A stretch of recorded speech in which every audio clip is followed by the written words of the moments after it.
everyone, and thanks for tuning in. I'm Amanda Ziadeh with WashingtonExec, and today I'm joined by executive members of the government contracting community to talk about female mentorship in the workplace and supporting the next generation of women in tech. So, with us today is Stephanie Mango, president of CGI Federal, Meisha Lutsey, president of Operations Support and Services at CACI, and Millie Corrigan, executive vice president and incoming CEO on October 12th at Noblis. Thank you all for being here today. So I know mentorship and leadership support is a key aspect for all of us in our careers, especially considering common challenges women may face in IT, in executive roles, and in the workplace in general. So I'd like to start by asking if each of you can share what's helped make each of you successful and if mentorship has played a role. Stephanie, we'll start with you.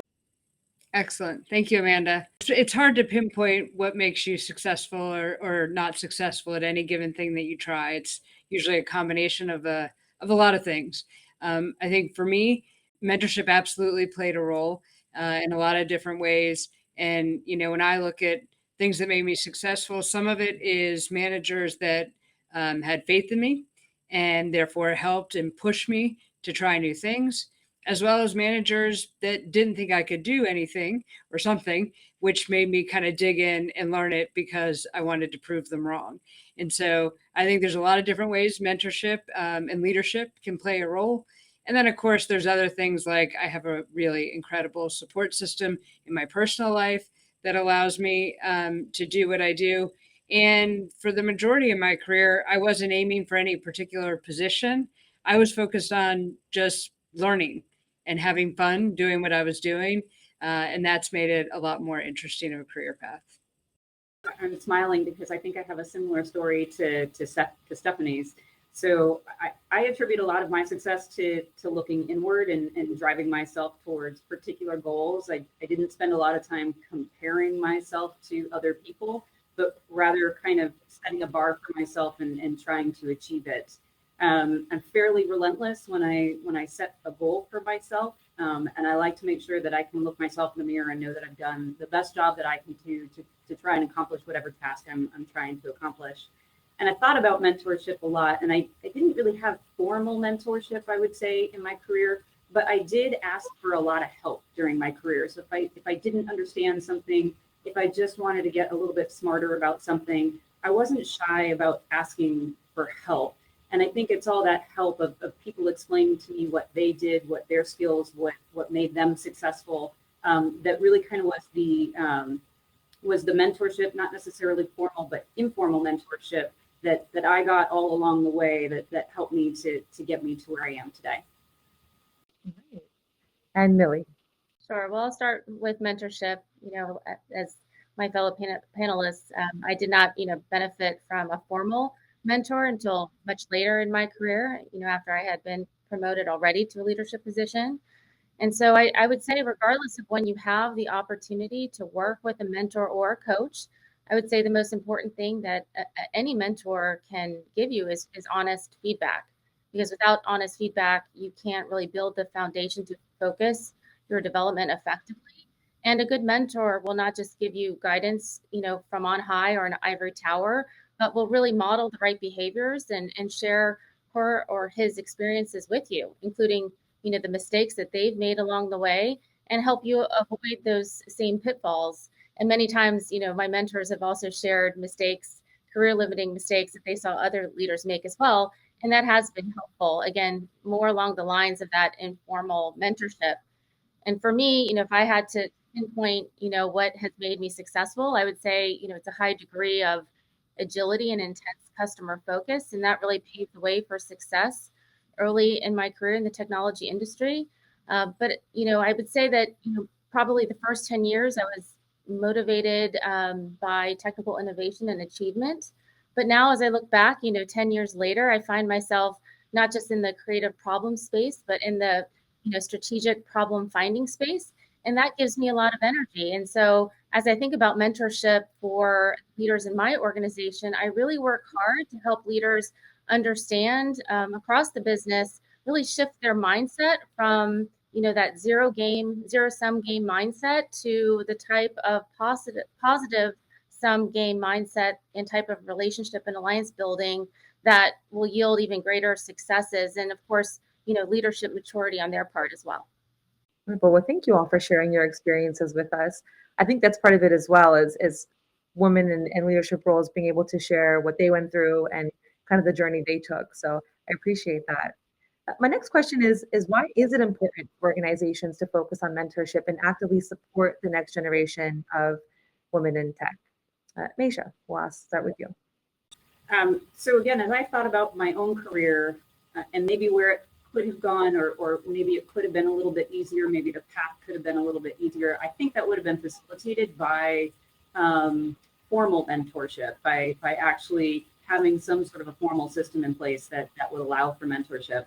So I think that organizations focusing on mentorship is absolutely critical. There's a great study out there by Cornell University that talks about the fact that women will be retained and promote inside the company. The percentage goes from 15% to 38% if they are actively participating in a mentor program. And I think that this resonates with everybody really, but especially women are looking for people that they can talk to, that they can get guidance from, that they can learn where they need to go, what pitfalls do they not get into, what are the things that they need to concentrate on, how do they kind of graduate and develop for themselves that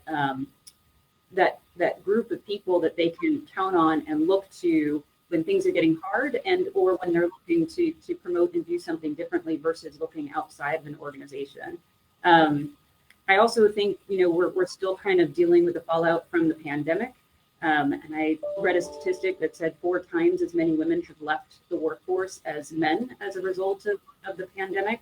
And so again, mentorship, being able to promote, being able to retain women in these positions is absolutely, I think, critical to the future. I also think in terms of women in technology, we want to make sure that people know, or that women know, where they can go, what they can do, that there is a career, that there is a path. And the better mentorship we give, I think the better we're going to be in the long run. Sure. Well, I believe that mentorship is important for all leaders. But if I had to share my specific thoughts on, why it's important to focus on the next generation of women in tech, it's, very simple. Women represent roughly half our global population, and not having that perspective at the table is a huge liability. Is your organization developing technology for only, male users? So despite, being critically important to cognitive diversity and technological advancement, it's a huge opportunity for firms who want to win in the talent war. Women are underrepresented in technology. They hold, less than 30% of all tech jobs. And as my fellow panelists have said, that's even decreasing even more, with the pandemic, as more have left the community. And so if you think about even the C-suite, it's even dramatically less. 25% of the C-suite is female, and only 8% of CEOs are women, and even fewer are women of color. And as an incoming CEO woman of color, I personally care about supporting women and diversity in general, because let's face it, the data shows it, diversity wins. And so as for how mentorship can actively support women, there are formal mentorship programs, like the one at my company that can help match, employees by career level, interest, and availability, and also employee resource groups, such as, women in STEM resource groups, such as the one we have at Noblis. And those can provide support systems, career development, outreach opportunities. Across the board, we have deployed our ERGs to conduct community outreach events, with K to 12 grade levels. And that really helps ignite the spark in STEM at a time when many students lose interest in the S&T field. The informal mentorship, as my fellow panelists have mentioned, and the day-to-day amplification from other women, I also feel is equally important. That simple, yet powerful strategy that went viral several years ago, called amplification, is one that we can use every day. When a woman makes a key point or generates a good idea in a meeting, repeat it and give credit to her for the great idea or the point that was made and why. This is a way that you can recognize a positive contribution for moving the conversation forward while building up her confidence in a way that's authentic and natural and not patronizing. Makes sense. Thank you. And Stephanie. It's really hard to follow those two. I think I think Meisha and Millie really covered the ground on that, right? It's about fostering organizational loyalty. It's about contributing to that greater ecosystem of women and tech leaders and impacting our communities. I mean, all of us are focused on, as organizations, what we're doing for our clients, for our members, and for our communities. And so I think those are the big reasons. I just wanted to foot stomp one thing that was asked, that was said in the previous question about the type of mentors. I really recommend at the practical level, when people are looking for mentors to have, you wanna have mentors at your own company because they have the perspective of how your organization works. Maybe not in your reporting chain, but somewhere in your organization. You also should seek out mentors outside, in the community, who understand the community, but maybe not your organization. And then some mentors that are even in completely different industries. And I found that if I have a diversity of mentors, and I think Millie, you were the one who said, have people that tell you the truth.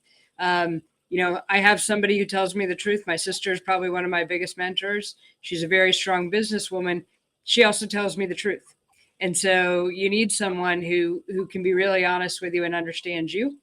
And then you want to have some people that are outside and can give you just a different lens to look through. When you do that, you really give yourself the full opportunity of having a mentor. Wonderful. Yeah, and I can definitely relate to your sister being a mentor and also someone who tells you the truth. I've definitely experienced that as well, and it's very helpful, especially as you progress in your career. So, excellent point. And Mill, you talked about this a little bit, but I'm curious how your respective companies provide support for women in the workforce, and if you can share some best practices or proven approaches for productive women mentorship and support. And Millie, we'll start with you. Sure, happy to. And I think before I get into some recommendations from an internal company perspective, I really like the point that Stephanie just made on building networks even outside of your company, because that can provide you such an invaluable perspective, even outside of GovCon. I've built networks outside of the GovCon community that has brought different, perspective and experiences that has helped me along the way, more on an informal basis. But I do also agree with that recommendation. But looking, inward to Noblis and some, practical advice that I would give other organizations and other leaders. Today we talked a lot about, mentorship and what it means to support women in the workforce. But I would also say it starts with the culture of your organization. And for me, culture is everything. At Noblis, our common purpose really serves as the foundation that sets us on our path, followed by our highest standards for ethics, innovation, respect, and efficiency. And so that is really what guides our actions and our service behaviors and what we call the Noblis experience. And so when you think about what you're offering in terms of your culture, and how you look at providing that support system, we know that women flexibility. We know that women need formal and informal networks. We know they need career development and intentional growth opportunities. And that means that we need to continually enhance the experience that our employees have within our organizations, as well as up the employee value proposition. And doing that deep cultural work that's necessary to create a workplace where all, people feel like they belong. The best things that I think you can do to provide women and all people productive support is, number one, start with your culture. Two, analyze and seek to understand what your people, the feedback that you're hearing from your employees, as well as the data from your business systems are telling you. And then, finally, and most importantly, approach the support for women and all people, from a D&I perspective, from a holistic view. Mentorship cannot only be the singular tool in the toolbox. And so at the highest level, I recommend targeting each area that you want to realize positive change, whether that's talent, whether that's engagement, mobility, innovation, performance, and then set some realistic goals and focused activities and milestones to achieve that desired state for your organization. When women are respected and their contributions are valued, they're going to, be more motivated to achieve higher levels of performance. Wonderful. Thank you for sharing. And Stephanie. Yeah, Millie, I think the phrase I heard once is culture eats strategy for lunch. And so completely agree. The importance of having the right culture is very high in order to support women and, as you said, all people being successful in your environment. And so as far as what does our company do, we do a lot of things. So starting at the very beginning, it's around investment in STEM activities. And we have a number of programs. We have a K through 12 program where we've served 16,000 students across the US. And in fact, we have a member who just started last year who was in our STEM program when she was 12 and has finally made it through and is now working for us. And so really kind of building that ecosystem of the pipeline for the future female tech leaders is the first thing that we do. The second thing we do is once you're in the company, creating that supportive environment that Millie was talking about, having those career mentorship programs, having the equivalent of an employee resource group available to you. And then for us, we view it as part of our leadership job at CGI, where we are responsible and are measured on what we are doing to create the next set of leaders. And so I spend a lot of my time, doing what we call skip levels, which is, going down a couple levels in the organization and talking to people directly about their careers and anything that they may need to support them, as well as doing some reverse mentoring. And so having the early career professionals mentor the executives to teach us the many things that we don't know. And so it creates a very, very great relationship. All right, wonderful. And Meisha. So once again, I'm smiling because Millie and Stephanie really hit it. I love what Stephanie said about the ecosystem. So similarly, CACI not only invests in the women that we have in our current workforce, but we are investing in the future of the workforce, right? So it's not just women in technology, but we sponsor girls in technology. We sponsor the Northern Virginia Science Center.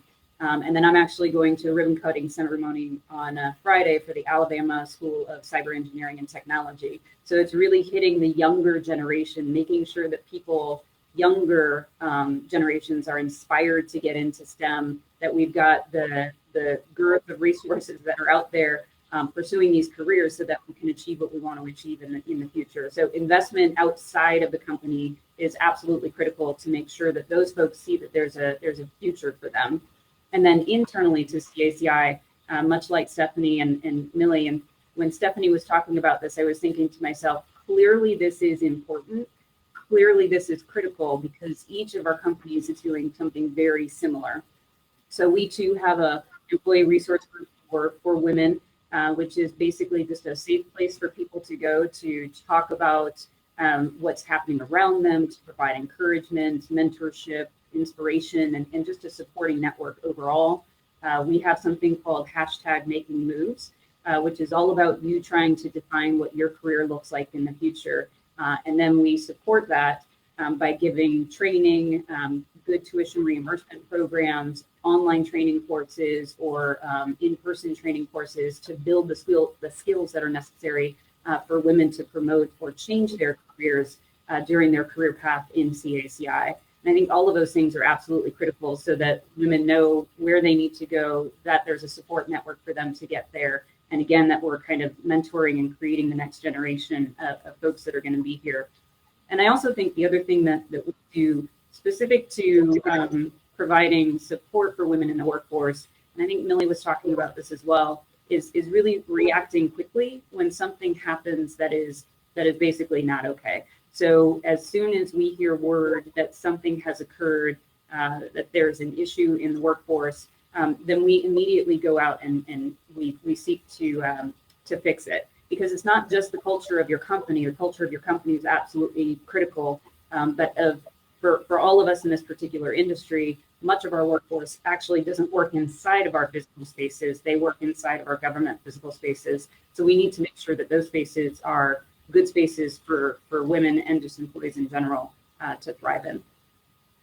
I'd like to close by asking if each of you can share some advice for women in tech or for those hoping to be in positions like yours someday. So, Stephanie, we'll start with you.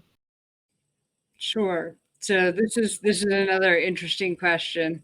I would say, first of all, be yourself. People use the word authenticity. You'll hear a lot of different words.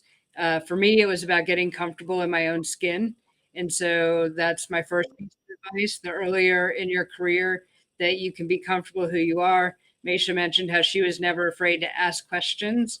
The more comfortable you are in your own skin, the more you're willing to ask for help because you realize it's okay to ask for help. We all need help. None of us know everything. And so that would be my first thing is be who you are and be comfortable with it. The second would be don't be bold. You know, I will say I wasted a number of years of my career being very risk averse. And I think if I had avoided that risk aversion earlier and been more brave, I would have had even more opportunities in front of me and would have had even more fun while I was doing it. So be bold and then leverage your network. So we talked about different mentorships. Millie, you also talked about, you know, the broader community. I think it's important for all of us that we leverage our broader network in this industry. And then lastly, pay it forward. So as you are continuing to progress in your career, reach out to others who may be struggling and try to help them along. All right, wonderful. Thank you. Meisha. So I loved everything, again, that Stephanie said. And I would encourage women to be bold, to apply for the jobs that they want and just not the jobs that they think that they are fully qualified for. So be bold, put yourself forward, look to what you want to do and take some big risks in terms of getting there. Find the opportunities and the projects that make you the most excited. Take full ownership of those, which can be a little daunting at first, but take full ownership of those so that you can allow yourself to put your creative mark on things. And I also encourage asking people for support where you need it. I don't think there's anything wrong with asking for help. We don't all have the answers. A company is not comprised of a single person, right? A company is comprised of many different people, of many different functions who have specialties in many different areas. So the more that you can seek guidance from people around you who are both in your field and outside of your field, the more well-rounded you're going to be, and I think the better off you're going to be in terms of your future. I would also say don't ever be discouraged by setbacks. Setbacks and failures are an inordinate opportunity to learn what to do better in the future, to learn what went well, to learn what to change. So don't be discouraged. Don't feel like setbacks mean you can't be successful, or don't take a setback personally and allow it to drive your behavior towards something negative. Instead, take those setbacks and use them to drive yourself towards something positive, towards improving your performance. And then, you know, I would also encourage to ask to be accountable for something. I talked about owning something, but really asking to be accountable for something means that you take ownership of it. And it means that you can kind of take it to the next level. And for all the mentorship and the reverse mentorship and the mentorship inside and outside of the industry, I think all of that is absolutely critical. But the final thing that I would suggest is don't judge each other. So I think one of the things that we can do is judge ourselves in comparison to somebody else, which sort of brings us down the path of judging others. I think that when women encourage women, when women help women achieve success, when we don't compare ourselves to other women, but we just aspire for the greatness that we want to achieve, that we accomplish 10 times more than if we judge either another or ourselves against another. I think that can set us back. So being bold, not judging, taking accountability, and putting yourself out there, whether you think you're ready or not, I think are all of the things that I would encourage women to do in the future. All right, wonderful. Yeah, round of applause. Thank you. And Millie, your thoughts? No, I couldn't have said it better. I think Stephanie and Meisha provides just excellent, recommendations. I have a slightly different spin, but I 100%, echo both of their recommendations because I think we've all navigated, those challenges along the way and have experienced, those things throughout our careers. And I'd say those are really heartfelt pieces of advice. So please take them to heart. I'd say for me, it's very similar to the authenticity recommendation that Stephanie made, and really gets to understanding yourself. And so my advice is to seek to understand who you are as a leader, how you're driven, how you're motivated, and what you want to accomplish. We're all not driven the same way. For instance, I don't judge my success by the size of my P&L or the size of my book of business. I'm just not wired that way. The other day I was listening to a podcast, so I'll just briefly share. A very driven, like-minded leader, very impact-oriented, and despite many challenges and barriers, he built an $8 billion business with hard work, sweat equity, by building a great culture and high-performing teams. He was never driven by short-term gains or the promise of overinflated valuations or quick exit strategy. And so if you know how you're motivated, I think you can really set that as your North Star for what you want to be as a leader. And then, always bringing your authentic self to the table, as Stephanie mentioned. For me, I'm a leader that's always learning. And I hope I never see the day where I know everything, because to me, it's time to move on at that point. And so I would say, be open to other perspectives, yet, stay true to your vision and the big picture of the impact that, you're bringing to your customers, the mission set, and your people. Wonderful. Well, I have been sitting here taking mental notes this entire time. It has been such a pleasure being able to speak with all of you today, especially about this topic. It's very important. Like you mentioned, we are 50% of the full population. So, these conversations need to happen. And thank you so much for sharing your experiences and also your perspective.